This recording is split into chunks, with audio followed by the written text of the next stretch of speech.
I've looked at thousands of homes over my career, and there are certain types of homes that even I would not buy. You can say that I've seen a thing or two. That's the topic for this week's video, and make sure you stay tuned to the end where I will reveal my #1 all-time tip. Let's get after it right now.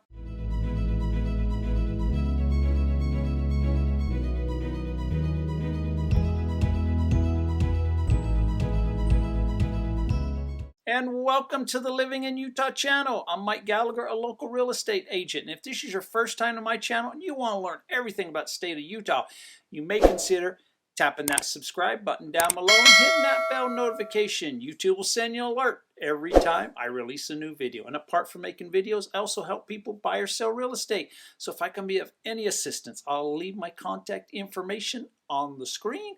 It'll also be down in the show notes. So first on my list, old homes that have not been updated. Now, I love old homes. I love the character, the charm, the design, the craftsmanship. Some of the craftsmanship is just phenomenal. And the unique features, and there are many other things that an old home sometimes has. But I'm not a fan of homes that have not been updated with some of the modern standards. So I've created my own little list of things that I would like to see updated in an older home. And this is just my own personal opinion. First on the list would be the plumbing. Let's talk about the sewer lines. They can have many issues, and a backed up sewer line is not a very good thing to have in a home. In the past, they have used materials that have not held up as well as some of the materials we have out today, like clay pipes, galvanized pipes, Orangeburg pipes. Let's cover all three of these in a little bit of detail. First of all, the clay pipes. They require a sealant to keep them together. And over time, that sealant can deteriorate from chemicals like drain cleaners. When that happens, the roots can penetrate into the pipe, and you can end up with blockages, and the sewer system backs up. They also used galvanized pipes. Very strong, but they tend to corrode very quickly when in the ground and then fail, and you end up with collapsed pipes. Orangeburg pipes. Yes, there is a thing called an Orangeburg pipe. Some people have never heard of this particular design of pipe. It was produced many years ago. It was very popular at the time. It's a fiber type of material. That's the best way to describe it. But over time, it can deteriorate and literally flatten. Also, it was known to allow tree roots to come into the pipe. Once you get tree roots in a pipe, it's very, very difficult to remove tree roots. I actually have some experience with this particular pipe system. I own a home that once had an Orangeburg sewer line. Well, in the middle of winter one year, about 5 years ago, the sewer line collapsed. It cost me $18,000 to replace the main sewer line. That was about 5 years ago. I'm sure that price has now gone up. It's probably $20,000, $22,000, maybe $25,000. The sewer line had to be replaced from the house all the way to the middle of the road. So it was a major job. Also, your water pipes. Some of your older homes had lead pipes. Your water would travel through a lead pipe, and as you probably know, lead is harmful to your health. So make sure, if it's got lead pipes, it has been updated. The electrical system throughout the house. Years ago, they used what they referred to as a knob and tube wiring system. It's an older system that was used in a lot of homes. Well, over time, this particular system can deteriorate and become very dangerous. The wire itself has a coating around the wiring. When this coating comes off or deteriorates, if that wire touches wood, it possibly can cause a fire. So in my opinion, knob and tube wiring needs to be upgraded to the modern electrical panel in the home. Next on the list, asbestos. It's been used in homes for many years. Not currently used in homes, but some of your older homes may have some asbestos. They used asbestos to wrap pipes. They also used it to make some floor tiles.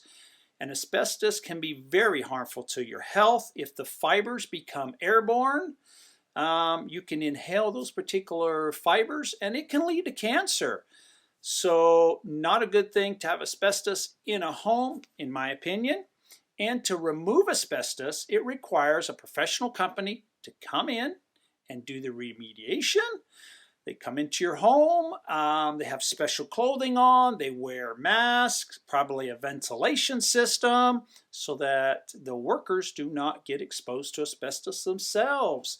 Bottom line is, asbestos removal is not cheap. It is very expensive. Coming in number 2 on my list of homes that I would not consider purchasing, and that would be homes in flood zones. Even if that home is in a 100-year flood plan, it could still happen, and I would be cautious for a few reasons.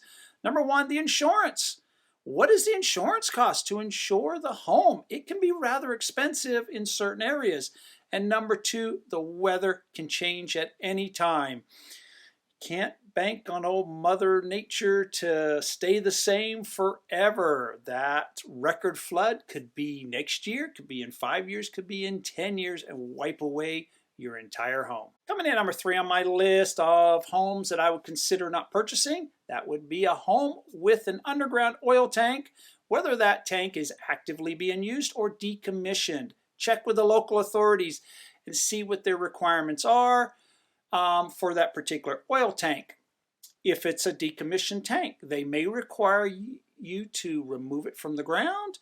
They may require it to be cut open, sand filled in the tank, but check with the local authorities. To me, it spells out dollar signs. And most important, make sure you have the soil tested. Contaminated soil can be very, very expensive to remove.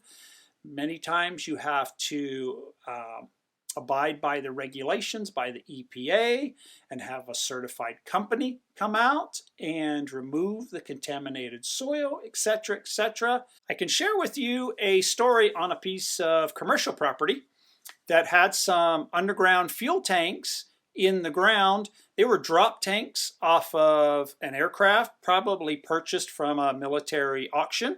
They put these drop tanks in the ground to store used oil in the tanks that came out of people's, individuals' vehicles. They would put it in these tanks and have a company come and suck the oil out. Well, these tanks had seals. Those seals over time leaked, and that oil was leaking slowly into the ground. And in order to sell the property, they had to remove the tanks and have a company come in and remove all the contaminated soil, and it was very, very expensive. Coming in number 4 on my list, flipped homes. I'm sure to receive a lot of comments on this particular subject, and I know many flippers that do an absolute fantastic job, but then there are some out there that do a terrible job. And the crews that do a fantastic job will be the first ones to tell you there are a lot of shady characters in this industry. And with home prices rising, I've noticed a lot of inexperienced flippers entering the market and just doing a poor job. Most are doing the old cosmetic flip of paint, carpet, etc., and not addressing the major issues that the home has. For instance, let's take meth houses. These flippers are going in and just putting paint over the walls, not having the meth remediated from the property. It can soak into the sheetrock. It can soak into the 2x4s. Some of these individuals are going in and just putting paint on the wall and new carpet. Done. Homes with mold issues. Once again, I've seen companies go in there and just paint over the mold or even double sheetrock. Yes, you have your existing sheetrock. They will go ahead and just screw brand new sheetrock on top of it, paint the walls, put new trim in. Consider it done. But behind that first layer of sheetrock is the mold.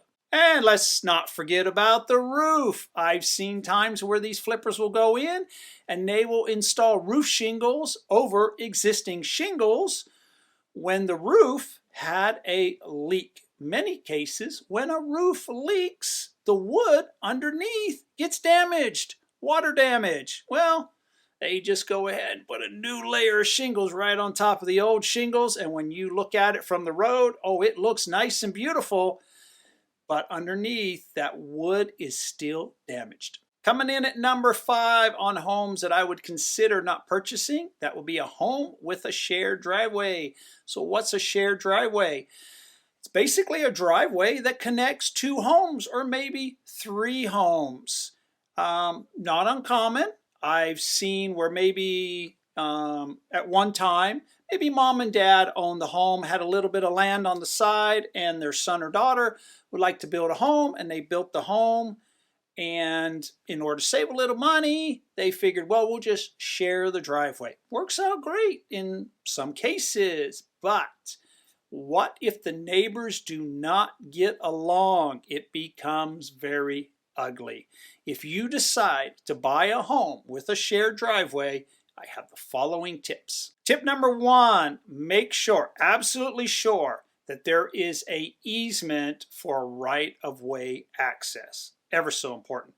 Number 2 on my list, a shared driveway maintenance agreement. Also, with that agreement, there needs to be a fund established to take care of repairs and maintenance. And number 3, I would recommend that you consult a real estate attorney who has experience with shared driveways. One more thing that comes to my mind if you are going to consult an attorney about a shared driveway is, what are the parking rules? And also, who enforces the parking rules?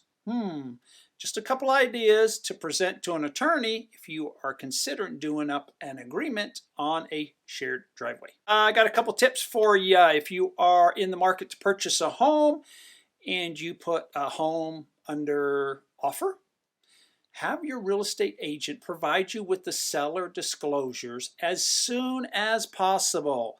These disclosures are filled out by the seller, and you get to view the questions and the answers and see if there's anything on those disclosures that maybe you don't like. It is free information. You don't pay a dime for these seller disclosures. And if you don't feel comfortable with something on the list, you can have an inspector come out and check those items, or get with the appropriate people to maybe resolve some of those issues that you might find on the seller disclosures. And my number 1 tip of all time, get a home inspection. I've had many people say, it's only like $400 or $500. I'll save the money. I will save the money. But sometimes $400 to $500 may save you thousands and thousands of dollars down the road when you have some major repairs. So in conclusion, that's some of my top tips. I'd love to know in the comments down below, what kind of home would you consider not purchasing? If you have any questions, by all means, reach out to me. Glad to answer anything that I can. Until next video, take care and stay safe.